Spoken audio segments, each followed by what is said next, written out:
Welcome to Wife Cheating Story. I hope you have an enjoyable and relaxing time listening. Let's get started. We're incredibly grateful for your support. Before we begin today's tale, tell us, which city or country are you joining us from? We love connecting with our global audience. Now let's dive into today's story. Chapter 1. A Perfect Facade. James Harper wiped sweat from his brow as he trimmed the last hedge in Mrs. Peterson's garden.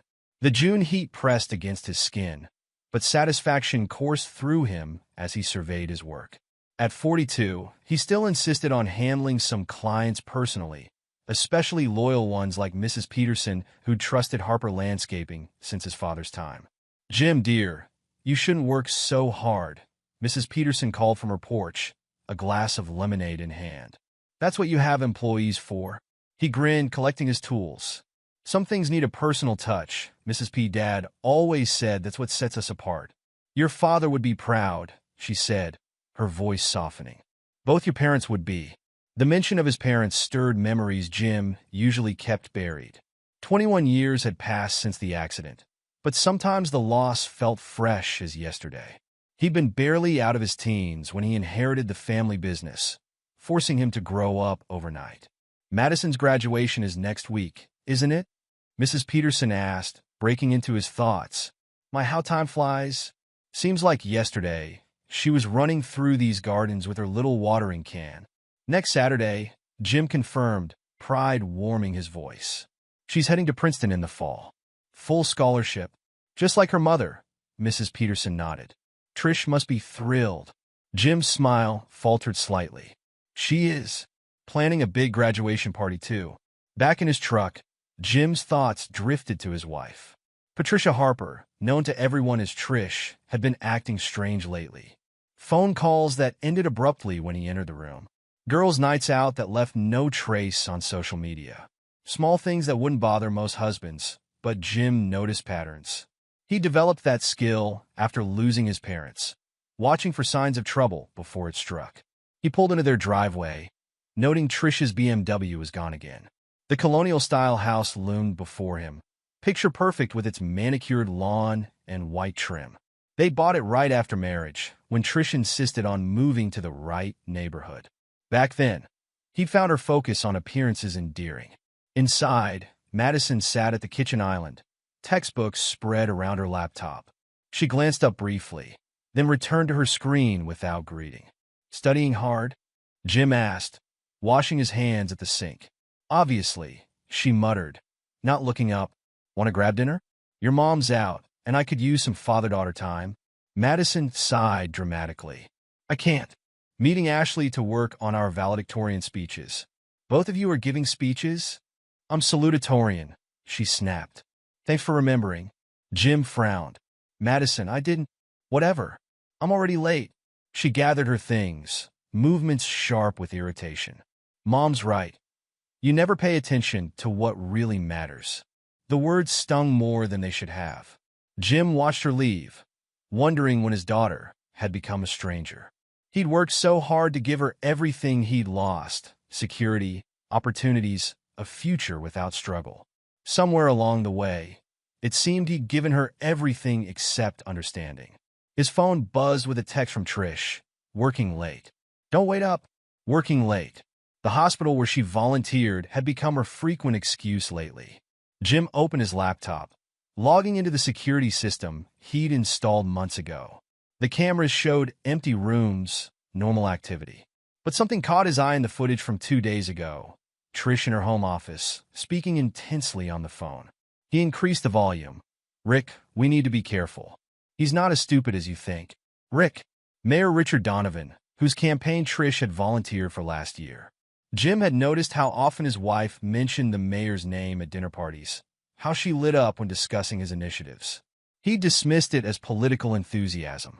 Jim opened another window, pulling up Madison's birth certificate, the document that had started his suspicions 3 months ago when he found discrepancies in the hospital records. He'd been reviewing old papers for insurance purposes when he noticed the irregularities. Small things: wrong attending physician, inconsistent timestamps. The kind of details most people would miss. The front door opened.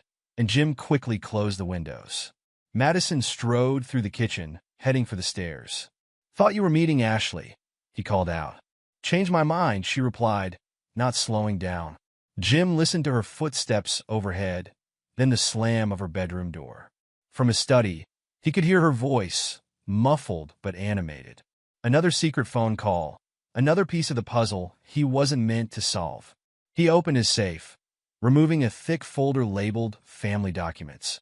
Inside, carefully organized, lay the evidence he'd gathered.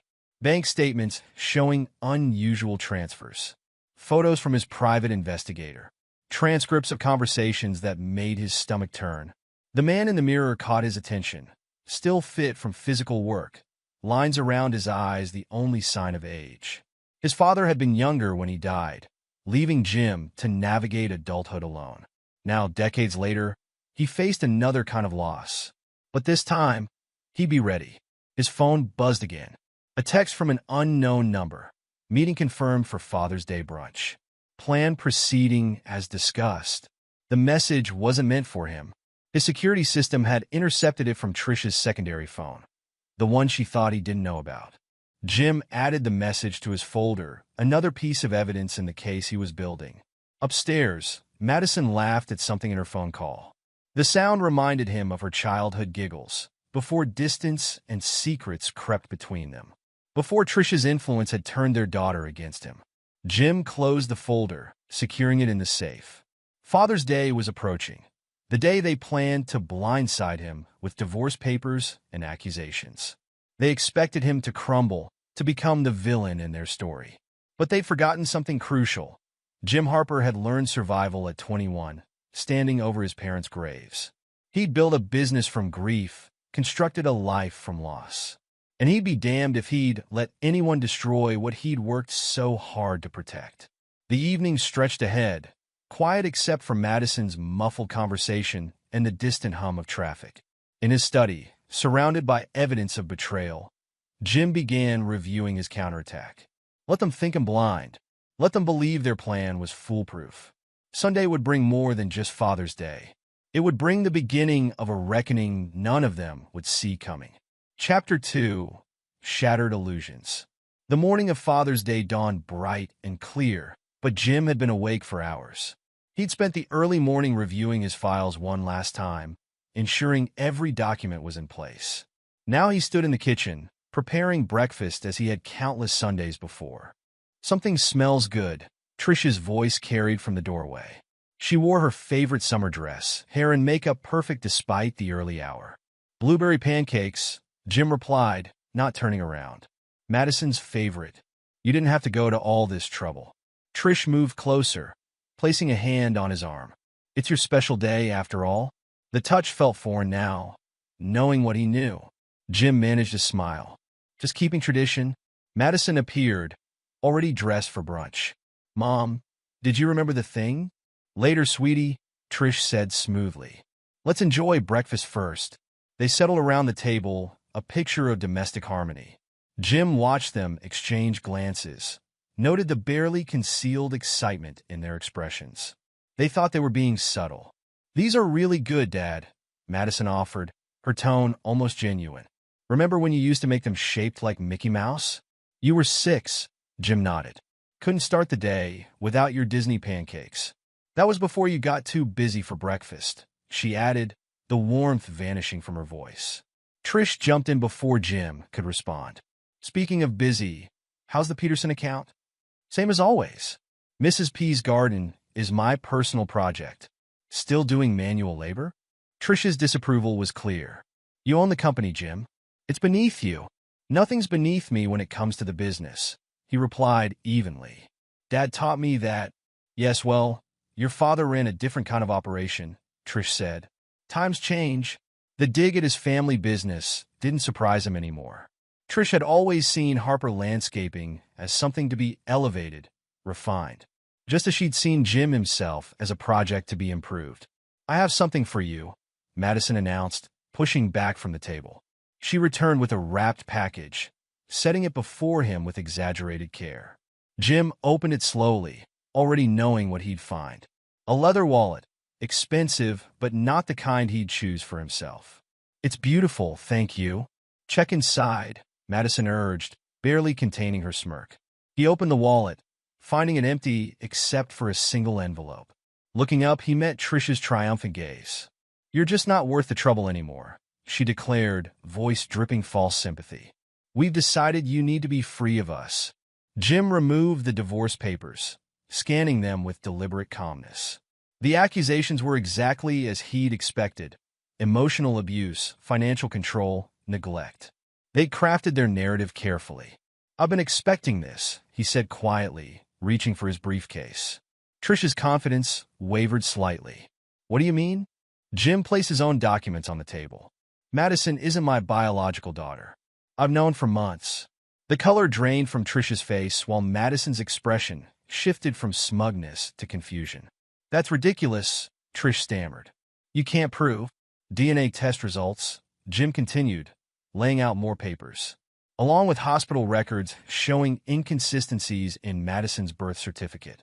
Would you like to explain that? Madison grabbed the papers, her hands shaking. Mom? What's he talking about? He's lying, Trish snapped. Your father's trying to manipulate us. Just like always. I've already removed Madison from my will and trust funds, Jim continued calmly. And thanks to our state's fault-based divorce laws, your affair means you won't see a cent of my assets. He opened a thick folder containing surveillance photos, Trish meeting Mayor Donovan in various locations, entering his private residence, leaving late at night. You've been watching me? Trish's voice rose with indignation. I've been protecting myself, Jim corrected, including from your plans to frame me for embezzlement. Madison stood abruptly, her chair scraping against the floor. You think you're so smart? You'll regret this. Leave my house, Jim commanded, his voice hardening. Both of you. You have 30 minutes to pack what you can carry.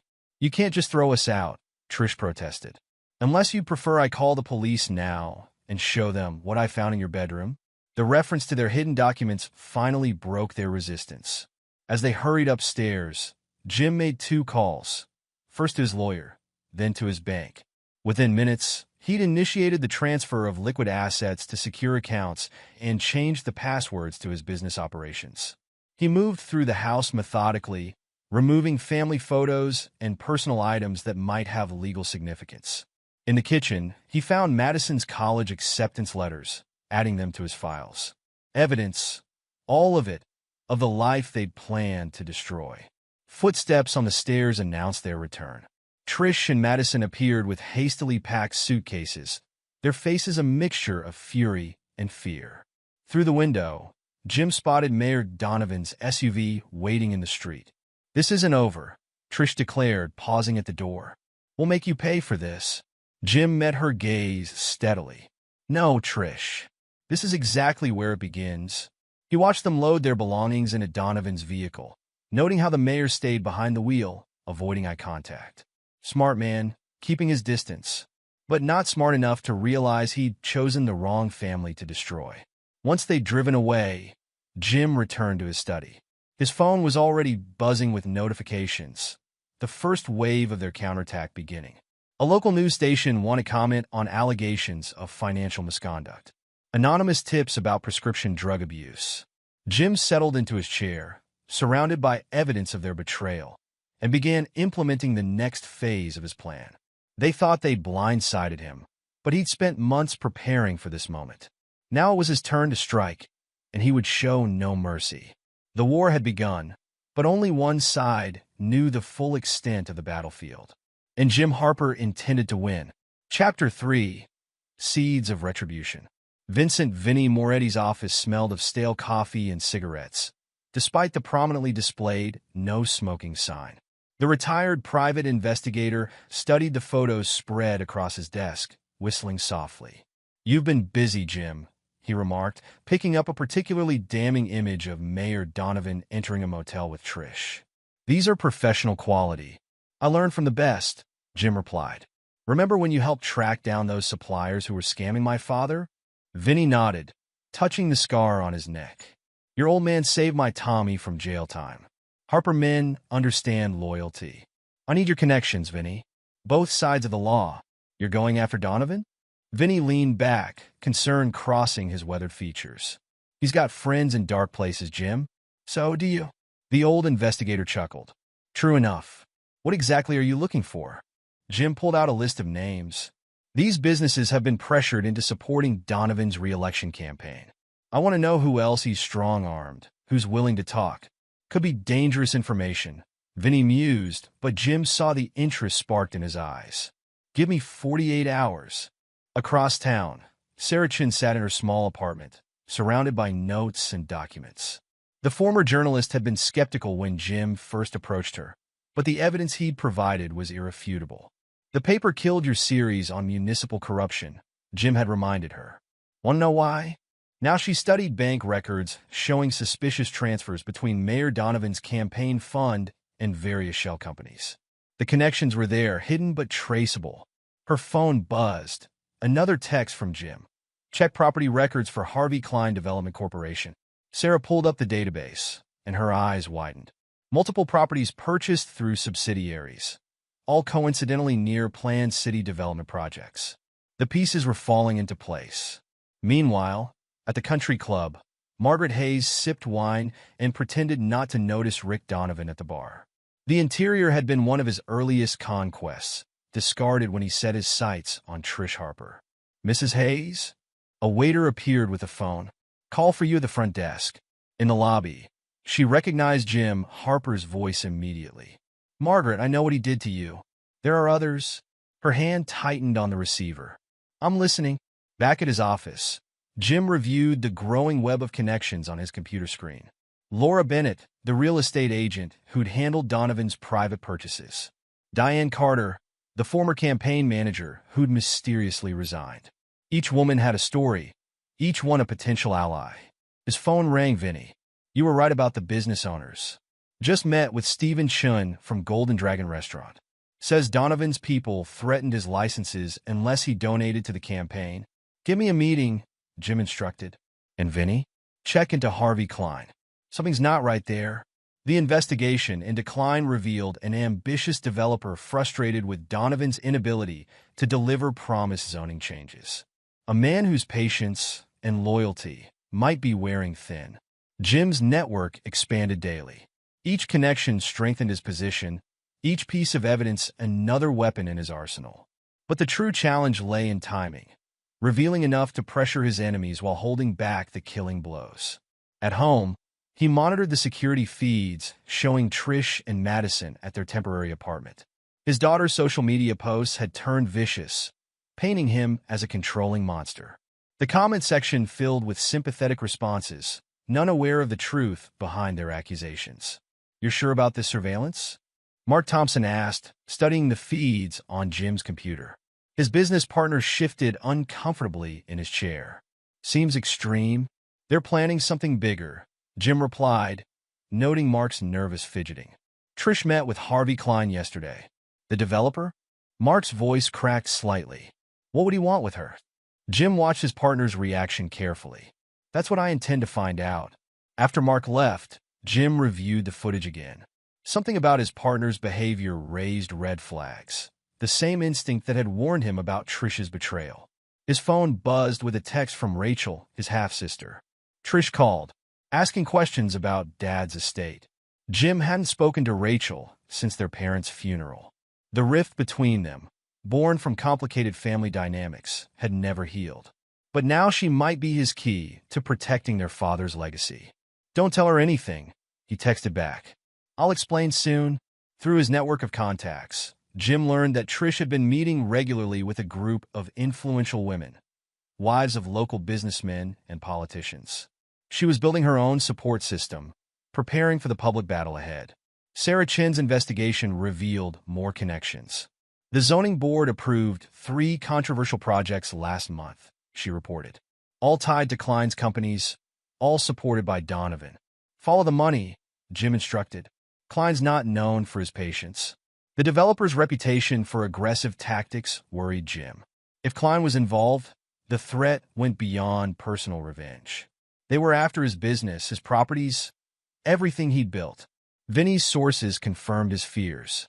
Klein's been buying up properties around your major project sites, the investigator reported. And guess who's been facilitating the deals? Trish, Jim answered, the pieces clicking into place. Through a series of shell companies. She's been busy since leaving.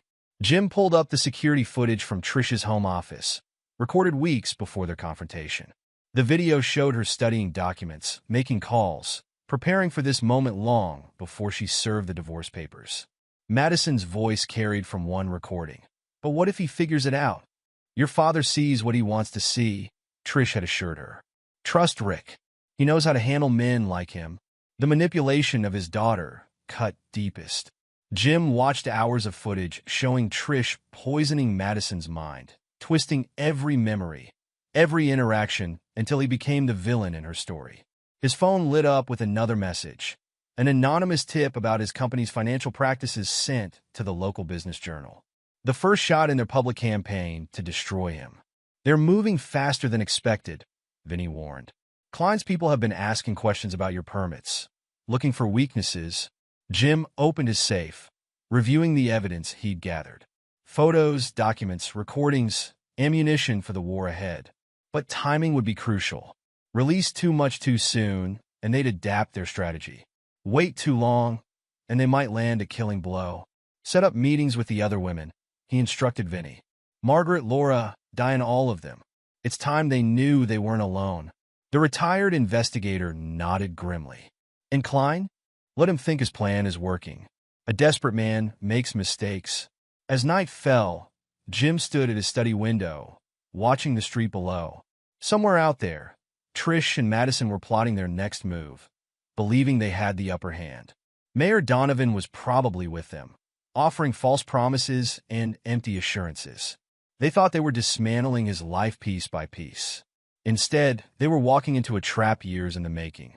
Jim had learned survival at 21, standing over his parents' graves. Now, at 42, he would teach them all about consequences. The seeds of retribution had been planted. Soon, they would discover just how deep the roots could grow. Chapter 4. The Web Titans. Sarah Chun stared at her computer screen, rereading the evidence for the 10th time. The network of corruption she'd uncovered stretched far beyond Willow Creek's borders. Mayor Rick Donovan hadn't just been running affairs. He'd been operating a sophisticated protection racket through Harvey Klein's real estate empire. Look at this, she said, turning the screen toward Jim Harper. These properties aren't just safe houses for his liaisons. They're distribution points. Jim leaned closer, studying the map she'd created.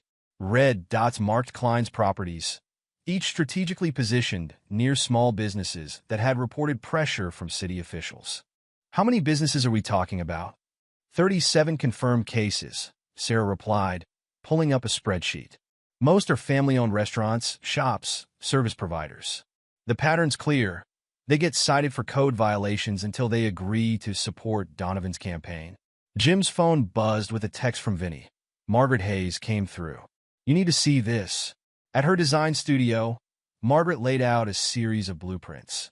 These are the renovation plans Rick commissioned last year. Notice anything strange? Jim studied the documents, noting the detailed specifications for hidden safes, surveillance equipment, and soundproofing. These aren't just safe houses. They're control centers, Margaret confirmed. I designed 5 of them before I realized what was happening. Each one has a dedicated room for storing documents. Blackmail material, I assume. Who else knows about these? Laura Bennett handled all the real estate transactions. And Diane Carter. She saw one of the properties while working on Rick's campaign. That's why she quit. Jim made another call. Vinny, get Laura and Diane here. Now. Within an hour, the 3 women sat in Margaret's office, sharing their pieces of the puzzle. Laura brought property records, showing how Klein's companies had systematically acquired buildings near targeted businesses. The price points were suspicious, Laura explained. Way above market value. I thought Klein was just overpaying to close deals quickly, but now he needed specific locations, Diane interjected. I saw the targeting maps in Rick's office. They planned the pressure points months in advance. Sarah arrived with more evidence. Look at these bank transfers. Each property purchase corresponds with a spike in campaign donations from nearby businesses. Klein's getting impatient, Jim noted. My sources say he's unhappy with Rick's progress on the zoning changes. He should be, Laura said. 3 major projects are stalled because Rick can't deliver. The investors are asking questions. Jim's phone lit up with another message, this time from Mark Thompson's wife, Elizabeth. Need to talk. Urgent. Meet at the old coffee shop. Elizabeth sat in a corner booth, hands wrapped around an untouched cup of coffee. Mark's been acting strange, making large withdrawals, taking calls in private. I found this in his office. She slid a folder across the table. Inside, Jim found records of substantial gambling debts and emails discussing payments to offshore accounts. How long has this been going on? At least a year, Elizabeth whispered. But it got worse after Trish left you. She knows about his addiction. I think she's using it against him. Jim thought about his business partner's recent behavior, the nervous glances, the excessive interest in company finances. Has he mentioned Harvey Klein? Elizabeth's face paled. He met with Klein's people last week. Said it was about a potential contract, but you don't believe him. She shook her head. Mark's terrified of something. Or someone. Back at his office, Jim reviewed the growing web of connections. Mark's vulnerability created a dangerous weak point in his defenses. If Trish and Rick were leveraging his partner's gambling debts. His phone rang. Rachel. Jim, you need to see this. Trish approached Aunt Helen about investing in some exciting new business ventures with Rick. She's targeting the families, not just Helen. She's been calling all the older relatives, talking about guaranteed returns. Rick even hosted a dinner party for them. Jim felt his jaw tighten. How many invested? At least 5 that I know of. Helen put in her entire retirement fund. The pieces clicked into place. Klein's stalled projects, the pressure on local businesses, Mark's gambling debts, all connected through an intricate web of manipulation and fear. His security system pinged with an alert. The cameras caught Madison entering her old house, using a key she claimed to return. She moved purposefully through rooms, collecting documents and photos. Jim watched her pause in his study, attempting to access his computer. The password attempts triggered another alert. Whatever she was looking for, she left empty-handed. Sarah called with more revelations. The shell companies Klein used? They're registered to addresses matching Rick's safe houses. They're not even trying to hide the connections anymore. They think they don't need to, Jim replied. That's their weakness. He pulled up the photos from Vinny's surveillance. Rick meeting with business owners, Klein's representatives making threats, money changing hands in parking lots. Evidence of corruption so blatant, it would be almost impossible to dismiss. Margaret texted, Rick's planning something big. He just commissioned 3 more renovations, rush jobs. Forward me the details, Jim instructed. And Margaret? Thank you. For everything. He destroyed my life, she replied. Time to return the favor. Jim opened his laptop, reviewing the files Sarah had compiled. The investigation had uncovered more than just adultery and corruption. It revealed a systematic campaign to control Willow Creek through fear and manipulation. His phone buzzed again. A message from an unknown number. Meeting tonight. Klein's office. Plan B in motion. The text had been meant for Rick, intercepted by Jim's surveillance. Plan B. The desperate move of men who felt their control slipping. Jim smiled, sending a group text to his allies. It's time. Tomorrow we show our hand. The responses came quickly. Sarah, articles ready. Margaret, documents prepared. Laura, property records confirmed. Diane, witnesses lined up. Years of corruption were about to unravel. Rick, Trish, and their conspirators thought they were tightening their grip on power. Instead, they were sealing their own fate. And Jim Harper would be there to watch it all burn down. Chapter 5, Breaking Points. The morning headlines hit like bombs across Willow Creek. Sarah Chen's investigative series, published simultaneously in 3 major newspapers, exposed the full scope of Rick Donovan's corruption network. The first article detailed the protection racket targeting small businesses. The second revealed the real estate conspiracy involving Harvey Klein. The third, the most damaging, exposed how city funds have been funneled through shell companies. Rick's phone hadn't stopped ringing since dawn. We need to contain this, he barked into his cell. Call Klein, tell him. Klein's not taking your calls, Trish interrupted. None of our allies are. They sat in Rick's private office, watching their carefully constructed world crumble. On his desk, printouts of Sarah's articles lay scattered like evidence at a crime scene. "This is Harper written all over it," Rick growled. "He must have been planning this for months. You said you had him handled." Trish's composure cracked. "The business owners were supposed to support you. The properties were supposed to be secure. They were. Nobody knew about the safe houses except—" Rick's face darkened. "Margaret Hayes, your interior designer?" Trish's laugh held a hysterical edge. "The woman you dumped for me? She knew the layouts, the security systems." Rick grabbed his phone again. "Get me Klein, now." But Harvey Klein had problems of his own. The developer sat in his corner office, watching protesters gather outside his building. Signs bearing slogans like "Stop the Corruption" and "Klein's Criminal Empire" filled the street. His assistant buzzed through. "Sir, the investors are demanding an emergency meeting." Klein stared at his computer screen, where emails from panicked partners piled up. 3 major projects faced immediate suspension. The zoning changes Rick had promised remained stalled. "Get Donovan on the line," he ordered. "He's been calling all morning, sir." "Not Rick. James Harper." Across town, Madison Harper's phone exploded with notifications. Her social media posts attacking her father had backfired spectacularly. Comments pointed to Sarah's articles, questioning her story. Former friends distanced themselves, afraid of being associated with the scandal. "Mom," she called out, panic rising. "They're saying things about us online. About Rick, about the investments." Trish didn't answer. She sat in their temporary apartment, surrounded by newspapers. The evidence was overwhelming. Photos, documents, witness statements. Jim hadn't just gathered proof. He'd orchestrated a symphony of destruction. Her phone buzzed with a text from Helen, her aunt.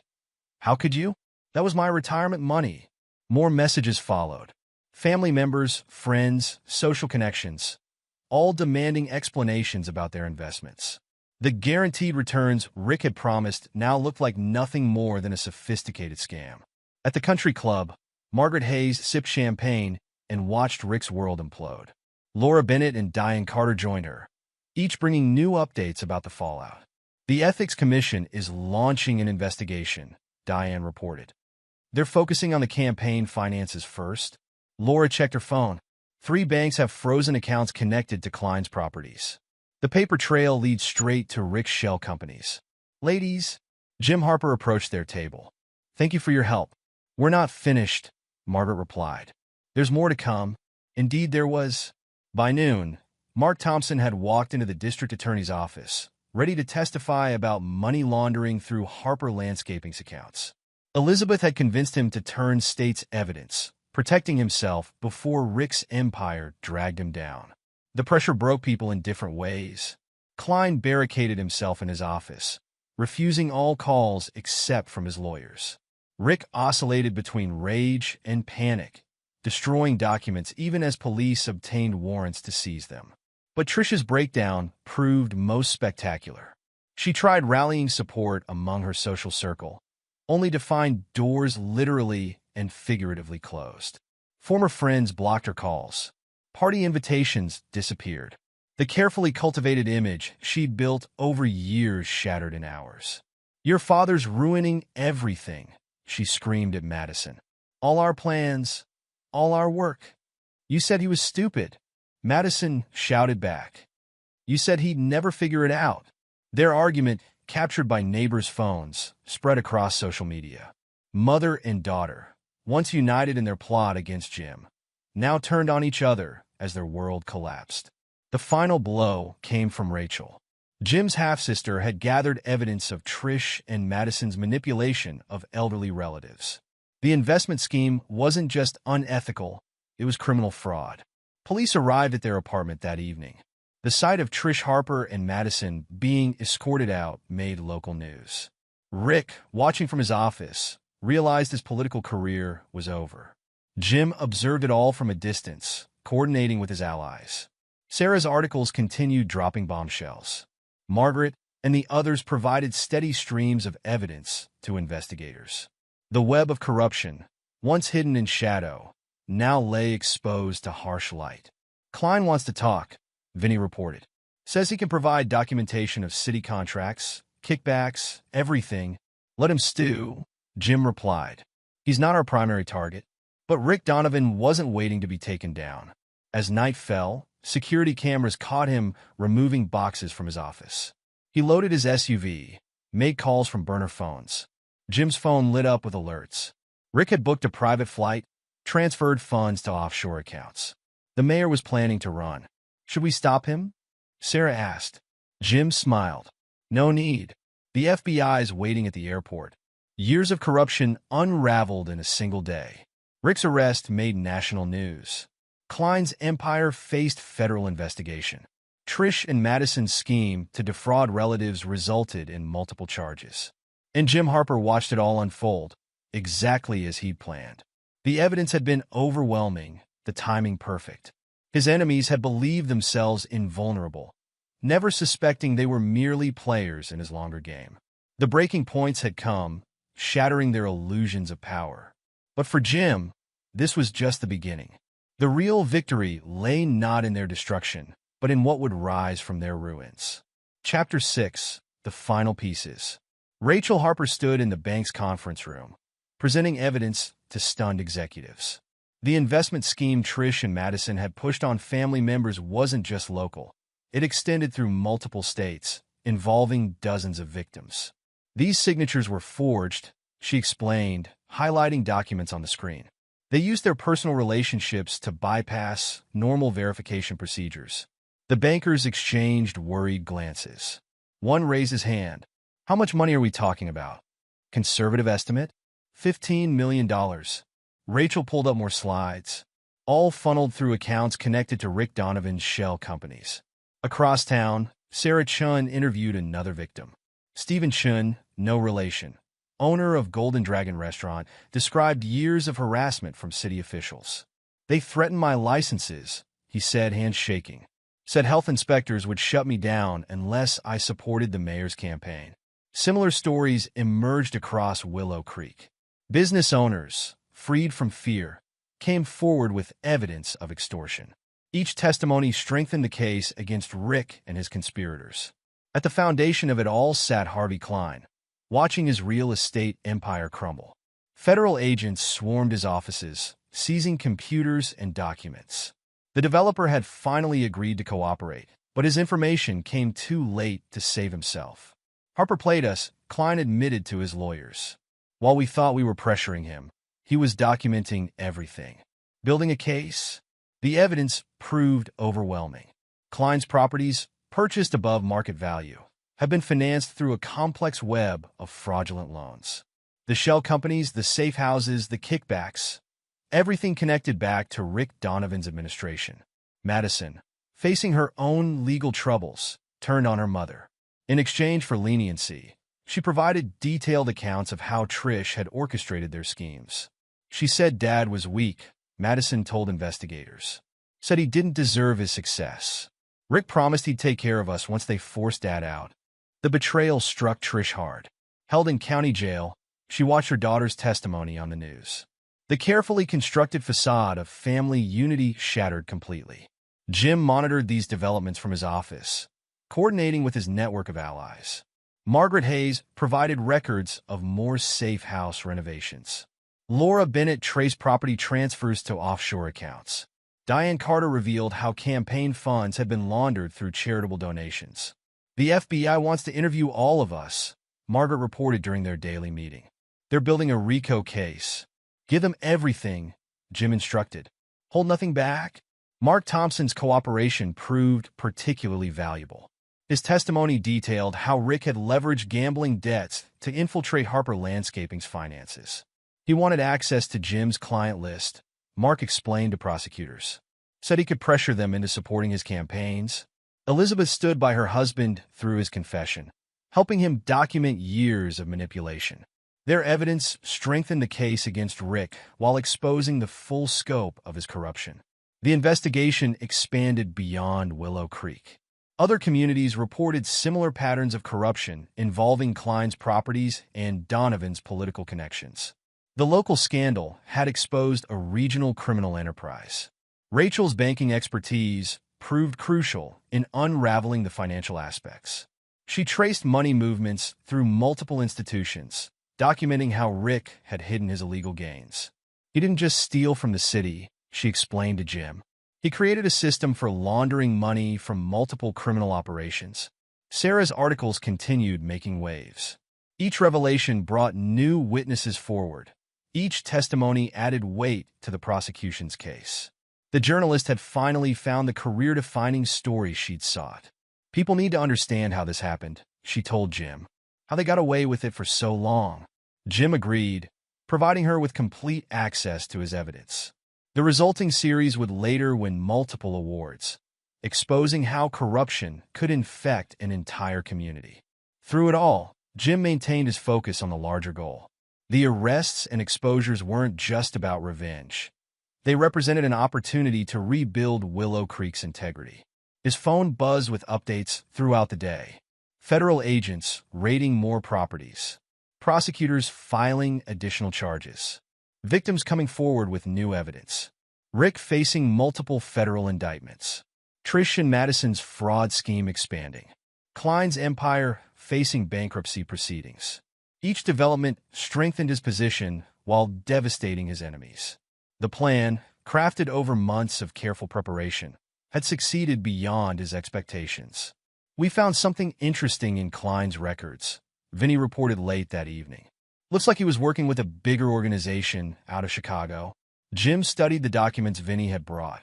Bank transfers, coded messages, meetings with unnamed associates, all pointing to connections beyond Willow Creek. Have you shared this with the FBI? Not yet. Vinny tapped the folders. Thought you should see it first. These Chicago people, they're not the type you want to cross without preparation. Jim considered the implications. The Chicago connection explained how Klein had accessed such significant funding for his properties. It also presented a new level of threat. Make copies, he instructed. Then make sure this reaches the right federal agents. Sarah arrived as Vinny left, carrying fresh printouts of tomorrow's articles. The prosecution's offering plea deals, she reported. Rick's lawyers are considering options. He won't take a deal, Jim predicted. His ego won't let him. What about Trish? She'll try to negotiate. Use Madison as leverage for sympathy. The strategy proved accurate. Within hours, Trish's lawyers contacted the district attorney, offering testimony against Rick in exchange for reduced charges. Madison, learning of her mother's attempt to bargain with her future, broke down during a police interview. She revealed details about their planning sessions with Rick, including discussions about framing Jim for embezzlement. He was supposed to protect us, she sobbed to investigators. Mom said he'd handle everything once Dad was gone. The betrayal cut deep on both sides. Trish, hearing of Madison's confession, attempted to recant her offer to testify. But the damage was done. Prosecutors now had confirmation of their conspiracy from multiple sources. Rick responded to the mounting evidence by attacking his former allies. Through his lawyers, he claimed Klein had masterminded the entire operation, using political blackmail to control city development. Klein retaliated by releasing records of their meetings, including video footage from the safe houses. The developer had apparently maintained his own insurance policy against betrayal. They're turning on each other, Margaret observed during an update meeting. Just like you predicted. Jim nodded, watching the destruction unfold. His enemies, once united in their plot against him, now fought amongst themselves like trapped animals.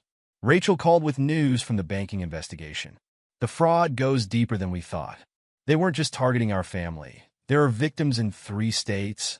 Document everything, Jim instructed. The federal prosecutors will want solid evidence for additional charges. The scope of corruption had grown beyond anyone's initial estimates. What began as a personal vendetta had exposed criminal networks operating throughout the region. Sarah's final article of the day detailed the human cost. Families devastated by fraud, businesses destroyed by extortion, lives ruined by unchecked corruption. The story painted a devastating picture of power abused and trust betrayed.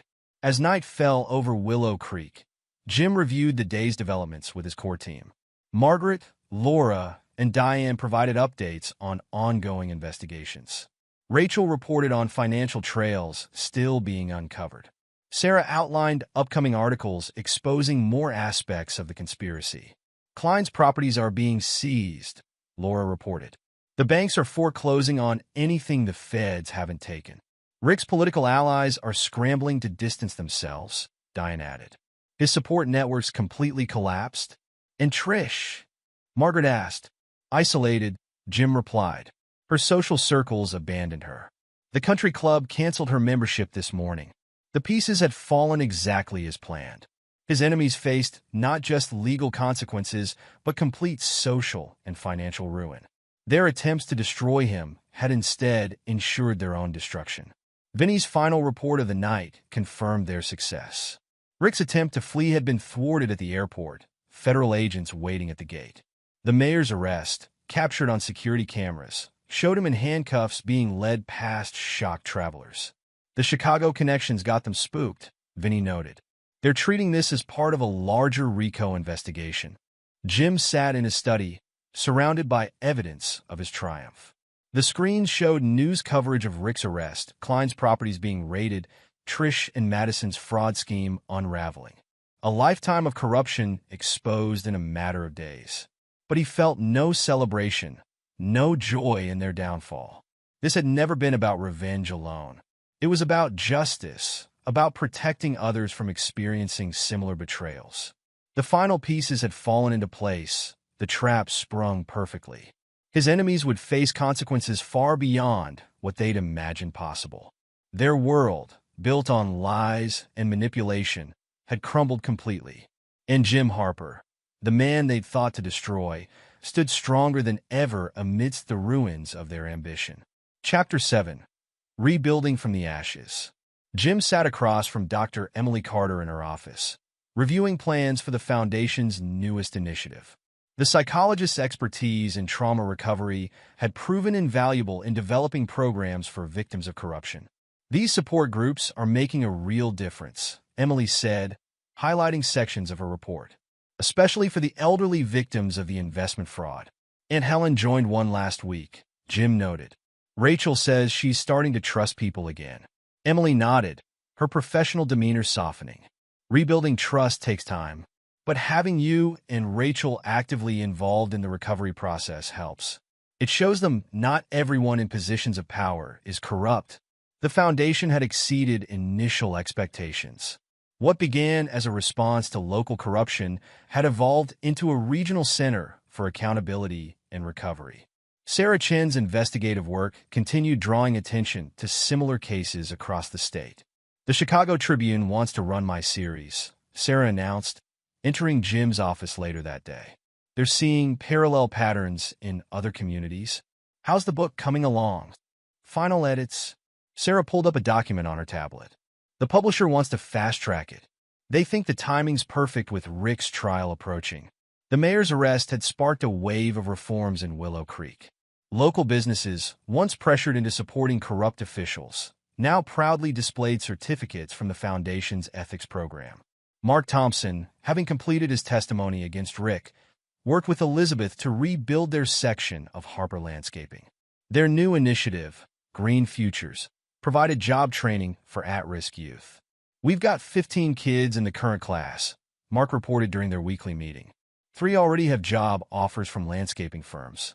Make sure they understand business ethics, Jim instructed.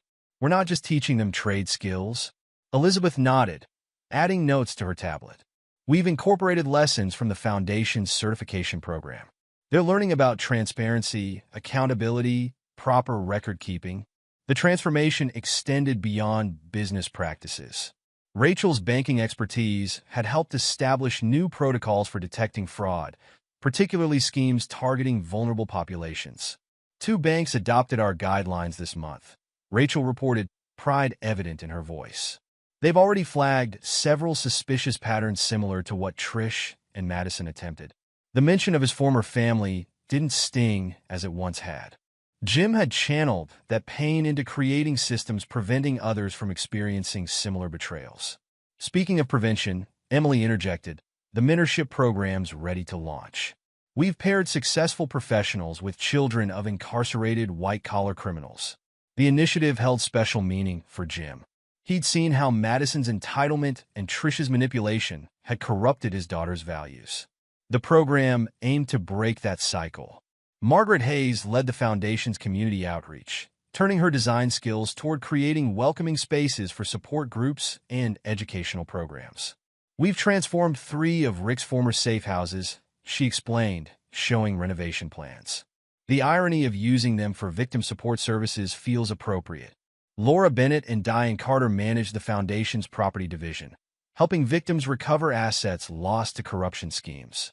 Their knowledge of real estate fraud proved invaluable in navigating complex cases. Klein's seized properties are being converted into affordable housing, Laura reported. The federal forfeiture program approved our proposal last week. Diane pulled up a map on the conference room screen. We're focusing on neighborhoods most affected by their corruption, creating community centers, job training facilities, counseling spaces. Jim studied the locations, noting how they aligned with areas once targeted by Rick's protection racket. The transformation felt symbolic. Spaces once used for exploitation, now serving community recovery. Stephen Chun, whose Golden Dragon restaurant had nearly been destroyed by Rick's extortion, now hosted monthly meetings for business owners learning to recognize and resist corruption. We must teach others what to watch for, he told Jim during one session. The signs were there, but we didn't know how to read them. The foundation's headquarters buzzed with activity. Former victims trained as peer counselors. Whistleblowers shared experiences with ethics committees. Law enforcement officials conducted workshops on recognizing corruption patterns. Sarah's ongoing investigation had revealed similar networks in neighboring communities. The foundation provided resources and expertise to local groups fighting their own battles against corruption. It's like watching dominoes fall, Vinny observed during one of his regular visits. Each exposed scheme leads to another. The Chicago connection opened up whole new investigations. Jim's personal life had evolved alongside his professional mission. His relationship with Emily developed naturally, built on shared values and genuine understanding. You've turned pain into purpose, she told him during dinner at his home. That's rare. Most people either break or become bitter. I had help, he acknowledged. People who believed in something bigger than revenge. The foundation's influence continued growing. Corporate partners, attracted by its success in promoting ethical practices, provided funding for expanded programs. Government agencies sought consultation on anti-corruption initiatives. Rachel oversaw the financial aspects, ensuring transparent operations that contrasted sharply with the schemes they fought against. We're not just teaching ethics, she explained to potential partners. We're demonstrating them through our own practices. Mark and Elizabeth's Green Futures program graduated its first class, celebrating in the foundation's community space. Young people who might have been drawn into corruption now spoke passionately about business integrity. Mr. Harper taught us success doesn't require hurting others, one graduate declared in his speech. We can build something meaningful while helping our community grow. The foundation's headquarters had become a symbol of resilience. People entered seeking help and emerged empowered to create positive change. The transformation extended beyond individuals to the entire community's fabric. Jim watched it all from his office, satisfaction replacing the anger that once drove him. The foundation represented more than victory over his enemies. It embodied the possibility of genuine reform. Emily joined him at the window, their reflection overlapping with the view of the city below. Ready for tomorrow's board meetings? He nodded, thinking of the new initiatives they'd discuss. The foundation had evolved beyond his initial vision, becoming a force for positive change that would outlast any personal vendetta. We're just getting started, he replied, seeing not the ruins of his enemy's ambitions, but the foundations of something far more valuable, a legacy of integrity that would help others avoid the pain of betrayal. Chapter 8. Justice Served, Lessons Learned. The federal courthouse buzzed with activity as Rick Donovan's trial began. Journalists packed the gallery, Sarah Chin among them, documenting a case that had captured national attention. All rise, the bailiff called out as Judge Miranda Patterson entered. The proceedings that followed would expose the full scope of corruption that had plagued Willow Creek. Prosecutor Alexandra Torres laid out the government's case. The evidence will show a systematic abuse of power spanning years. Mr. Donovan didn't just betray public trust. He created an enterprise dedicated to corruption. Rick sat between his lawyers, his once commanding presence diminished by an orange jumpsuit. His eyes darted between familiar faces in the courtroom. Former allies now turned witnesses against him. Mark Thompson's testimony came first, detailing how gambling debts made him vulnerable to manipulation. They knew exactly how to pressure people, he explained. Find their weaknesses, exploit their fears. Elizabeth supported her husband from the gallery, nodding encouragement as he exposed years of corruption. Their courage in coming forward had inspired others to break their silence. Harvey Klein testified next, having accepted a plea deal. The developer described how Rick's political influence had been essential to their scheme. We created a system, Klein admitted. Used city inspections to pressure businesses, forced them to support his campaigns, launder the money through my properties. The prosecution presented Sarah's investigative reports as evidence, along with documentation Jim had gathered. Each piece revealed another layer of corruption. Margaret Hayes testified about the safe houses, her architectural expertise lending weight to the prosecution's case. These weren't just meeting places, she explained, pointing to blueprints. They were designed for surveillance, document storage, intimidation. Laura Bennett and Diane Carter corroborated her testimony, providing records of property transactions and campaign finances that proved money laundering. The pattern was deliberate, Diane testified. Each property purchase corresponded with increased pressure on local businesses. Trish's testimony proved particularly damaging.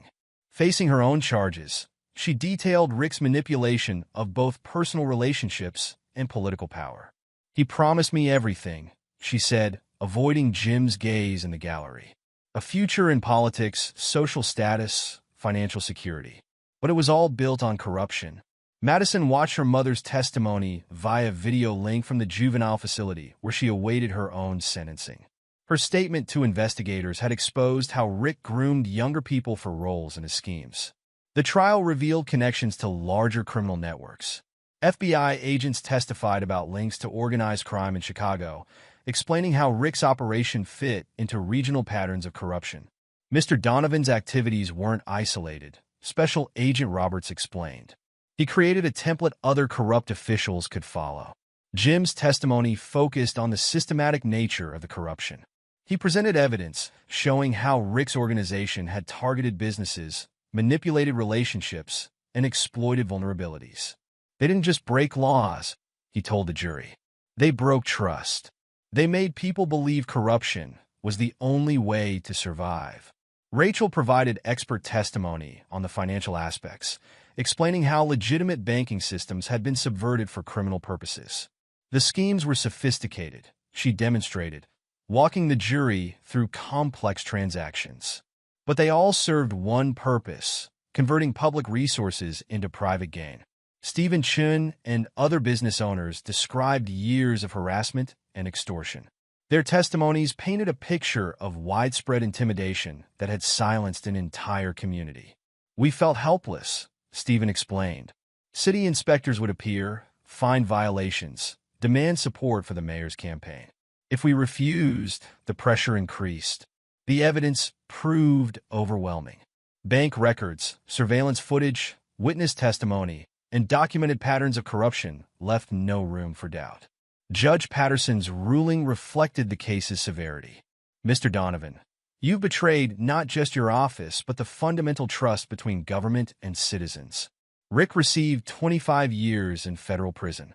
The sentence sent a clear message about the consequences of systematic corruption. Trish faced her own judgment days later. The fraud charges, combined with conspiracy counts, resulted in a 15-year sentence. Her attempts to blame others had backfired, revealing deeper involvement in the criminal enterprise. Madison's case concluded in juvenile court. The judge, considering her age and cooperation, ordered 3 years of probation and mandatory counseling. Her public apology, though clearly coached by lawyers, acknowledged the damage caused by their actions. The foundation monitored the proceedings, documenting lessons for future anti-corruption efforts. Emily developed programs specifically addressing the psychological impacts of betrayal and fraud. These cases show how corruption poisons relationships, she explained during a foundation seminar. We need to heal both institutional and personal trust. Sarah's coverage earned journalism awards, bringing national attention to the issue of systemic corruption. Her book became required reading in public policy courses. The trials changed Willow Creek's political landscape. New leaders emerged, committed to transparency and accountability. The Foundation's certification program became a standard for evaluating public officials. Jim watched the transformation from his office, seeing justice served not just through punishment, but through systemic change. The lessons learned would help prevent future generations from facing similar betrayals. The Foundation's work continued, stronger for having witnessed both corruption's power and the courage required to fight it. The trials hadn't just ended criminal careers. They'd launched a movement for integrity that would influence communities far beyond Willow Creek. Chapter 9: A New Dawn. The Foundation's headquarters pulsed with activity as Jim reviewed plans for Integrity Park with the landscaping team. The space, once a vacant lot near Klein's seized properties, would become a living monument to community renewal. We've incorporated teaching gardens, Mark explained, pointing to the designs. Each section demonstrates sustainable practices. The students from Green Futures will maintain them. Elizabeth added, the community response has been incredible. Local businesses are donating materials, volunteers signing up for planting days. The park represented more than beautification. Educational exhibits would tell the story of Willow Creek's transformation, teaching future generations about corruption's costs and the power of collective action. Rachel joined them, carrying reports from the latest banking initiative. 3 more institutions adopted our fraud prevention protocols. They're already identifying suspicious patterns we saw with Trish's scheme. How are the elder support groups doing? Jim asked. Growing weekly. Aunt Helen's become quite the advocate. She's helping others recognize manipulation tactics. The Foundation's influence had spread beyond its original scope. Corporate partners sought their expertise in establishing ethical business practices. Government agencies requested consultation on anti-corruption measures. Emily arrived for their afternoon meeting. Her presence bringing a warmth Jim had thought lost forever. Their relationship had developed naturally, built on shared values and mutual respect. The mentorship program's expanding, she reported. We've matched 30 at-risk youth with business leaders. The preliminary results are promising. Sarah Chin burst in, waving a newspaper. The Chicago Tribune series launched today. They're calling it the Willow Creek Effect, how one community's fight against corruption inspired regional reform. The article detailed how the Foundation's methods had been adopted by other communities battling similar issues. Their approach, combining accountability with rehabilitation, offered a new model for addressing systemic corruption. Margaret Hayes led them on a tour of the latest renovated safe house. The former surveillance room now hosted support group meetings. Document storage vaults had become counseling offices. We're turning spaces of fear into places of healing, she noted, showing them the community meeting area. Laura and Diane have similar projects starting in 3 other locations. The transformation extended throughout Willow Creek. Stephen Chin's restaurant hosted monthly ethics workshops for small business owners. Former victims trained as peer counselors, helping others navigate recovery from fraud and betrayal. Mr. Harper? A young voice interrupted their tour. One of the Green Future students stood in the doorway. Could you speak at our graduation next week? We want to share how the program changed our lives. Jim agreed, remembering his own journey from victim to mentor. The Foundation had become more than a response to betrayal. It was a catalyst for positive change. Vinny dropped by with updates from his law enforcement contacts. The Chicago investigations keep expanding. Your Foundation's evidence-gathering methods are becoming standard procedure.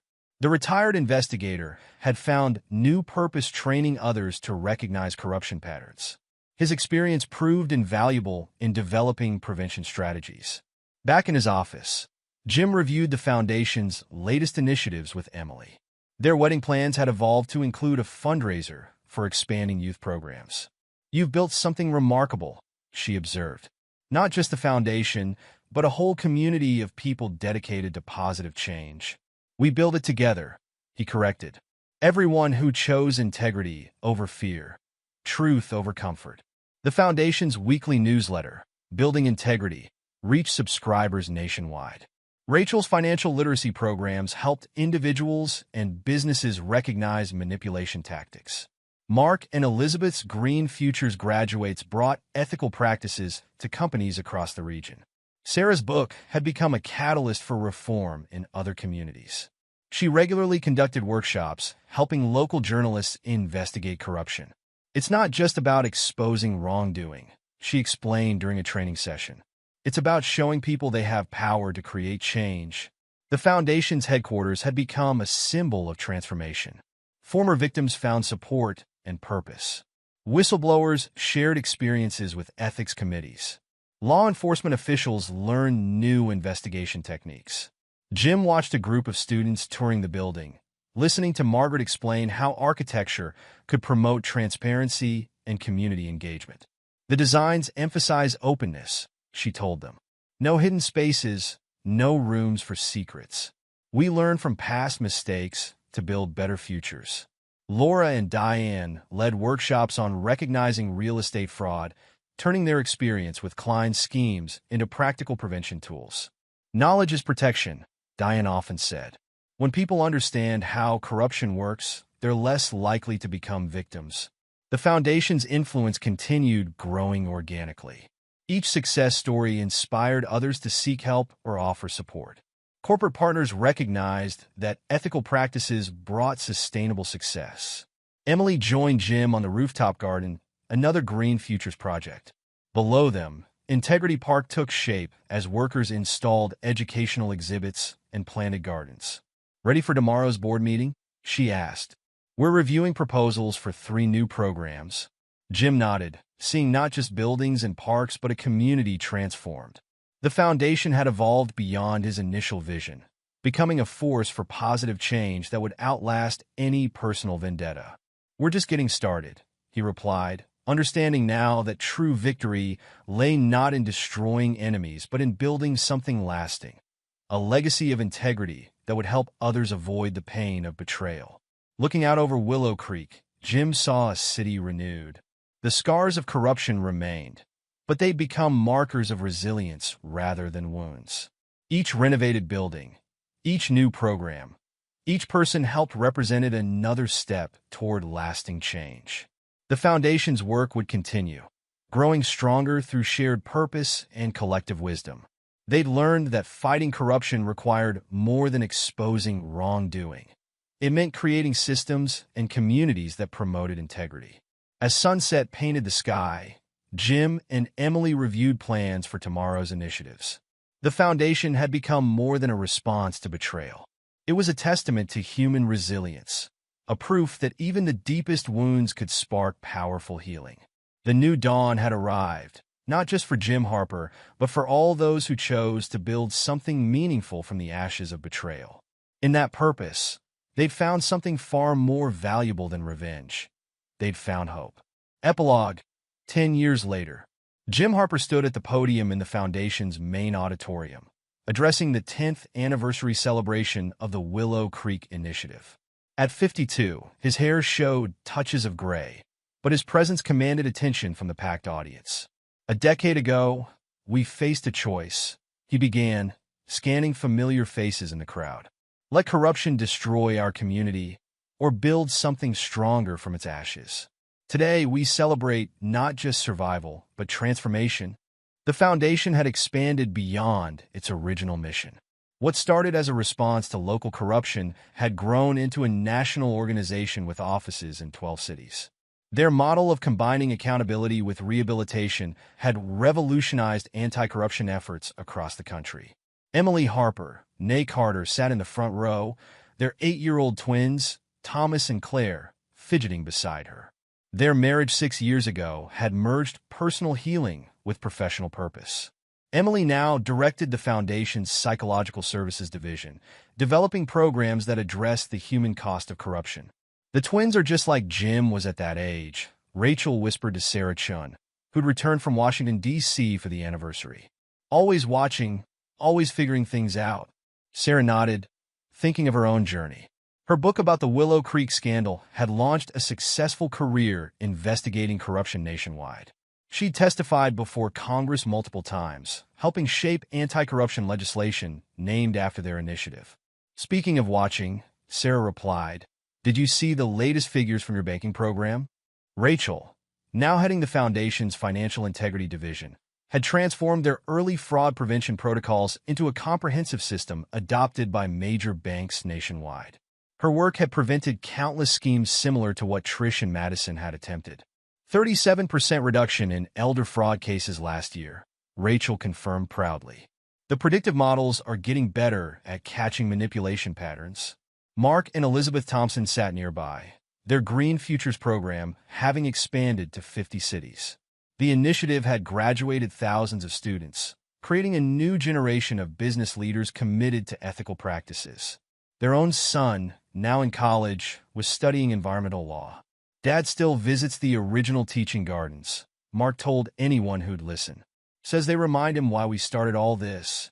Margaret Hayes, Laura Bennett, and Diane Carter had grown their programs beyond anyone's expectations.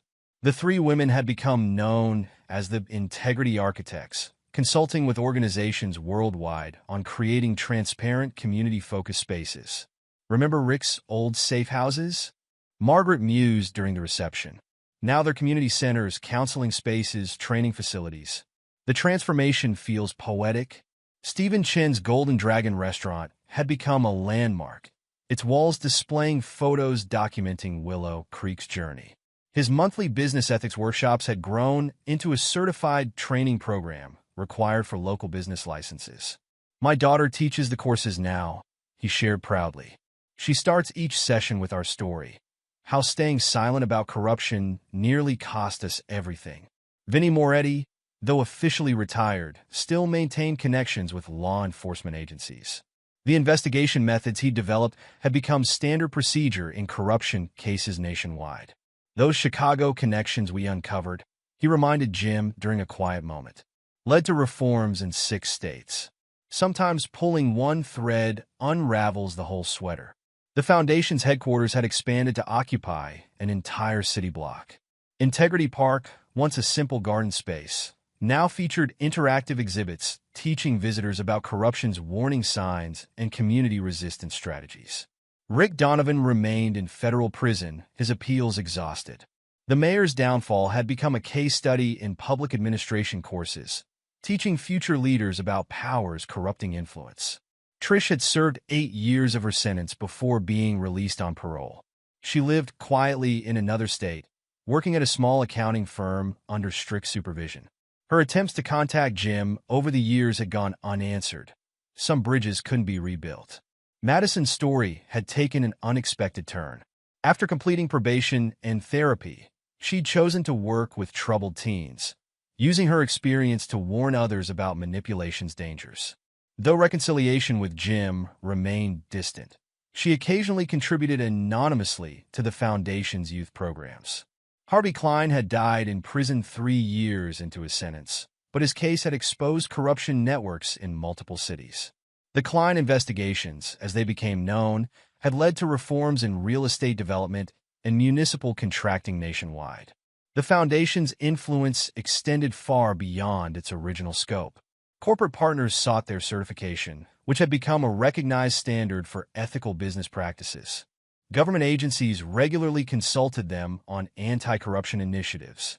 10 years ago, Jim continued in his speech, someone asked me what victory looked like. I thought it meant watching our enemies fall. I was wrong. Victory is watching communities rise. He gestured to the audience, acknowledging the network of allies and supporters who transformed personal vengeance into public good. Today, we measure success not in convictions, but in connections. Not in retribution, but in reformation. Each person helped, each system improved, each community strengthened represents a victory over corruption's influence. The Foundation's weekly newsletter, now reaching millions of subscribers, shared success stories and prevention strategies. Rachel's financial literacy programs had become standard curriculum in schools nationwide. Mark and Elizabeth's Green Futures model had been adapted for various industries, creating ethical business leaders across sectors. Sarah's investigative methods had been adopted by newsrooms throughout the country. Her training programs helped journalists recognize and expose corruption patterns while protecting vulnerable sources. The Willow Creek Effect, as it became known in academic circles, demonstrated how local resistance to corruption could spark regional reform. Case studies of their approach appeared in business schools and public policy programs worldwide. Emily's psychological insights had revolutionized understanding of corruption's impact on communities. Her research showed how transparency and accountability could rebuild trust in damaged institutions. We found that healing requires more than exposing wrongdoing, she explained to visiting researchers. It needs systematic change, community engagement, and personal transformation. The Foundation's headquarters hosted regular conferences, bringing together anti-corruption experts from around the world. Their approach, combining accountability with rehabilitation, had created a new paradigm for addressing systemic corruption. Jim and Emily's children grew up surrounded by these principles. Thomas showed his father's determination and his mother's empathy, while Claire inherited Rachel's financial acumen and Sarah's investigative instincts. They asked about those times. Emily told Jim one evening in their home office. About Trish, Madison, everything that happened. They need to understand, Jim replied. Not for vengeance, but for vigilance. The Foundation's success had proven that positive change could emerge from betrayal's ashes. Each renovated building, each reformed system, each person helped represented another victory over corruption's influence. As Jim concluded his anniversary speech, he reflected on the journey from victim to visionary. The Foundation had become more than a response to personal betrayal. It was a testament to human resilience and community power. Looking forward, he addressed the audience, our work continues. Corruption evolves, finding new vulnerabilities to exploit. But so do we. Each lesson learned, each life touched, each community transformed strengthens our collective resistance. The applause that followed celebrated not just survival but evolution. The Foundation had grown beyond its founder's vision, becoming a force for positive change that would influence generations. Later that evening, Jim walked through Integrity Park with Emily and the twins. The teaching gardens bloomed with summer flowers, maintained by the latest Green Futures class. Educational exhibits guided visitors through Willow Creek's transformation, showing how community action could overcome corruption's influence. Dad, Claire asked, pointing to an old photograph. Is that why you started all this? Jim studied the image. Himself, younger and angry, standing amid the ruins of his former life. That's how it began, he answered. But this is why we continue. He gestured to the park around them, to the Foundation's buildings beyond, to the city that had risen stronger from betrayal's ashes. Sometimes, he told his children, the worst things that happen to us lead to the best things we do. The trick is choosing to build rather than break. The lesson echoed the Foundation's core message. True victory lay not in destroying enemies, but in creating something lasting, a legacy of integrity that would help others avoid betrayal's pain while building stronger communities. As sunset painted the sky, Jim watched his family explore the park's newest exhibits. The Foundation's work would continue, growing stronger through shared purpose and collective wisdom. They'd learned that fighting corruption required more than exposing wrongdoing. It meant creating systems and communities that promoted integrity. 10 years had transformed personal vengeance into public good, individual pain into community healing. The Foundation stood as proof that even the deepest wounds could spark powerful change when guided by purpose rather than revenge. The next decade would bring new challenges, new forms of corruption to fight. But the Foundation's network, built on trust, transparency, and transformation, stood ready to meet them. In that shared commitment to integrity, they'd found something far more valuable than revenge. They'd found hope, and through it, they'd build a future stronger than any betrayal could break. And there you have it. Another story comes to an end. What did you think? I'd love to hear your thoughts in the comments below. If you enjoy this story, consider joining our community by subscribing, It means the world to us. For more stories like this one, check out the recommended videos on screen. And I'll see you there.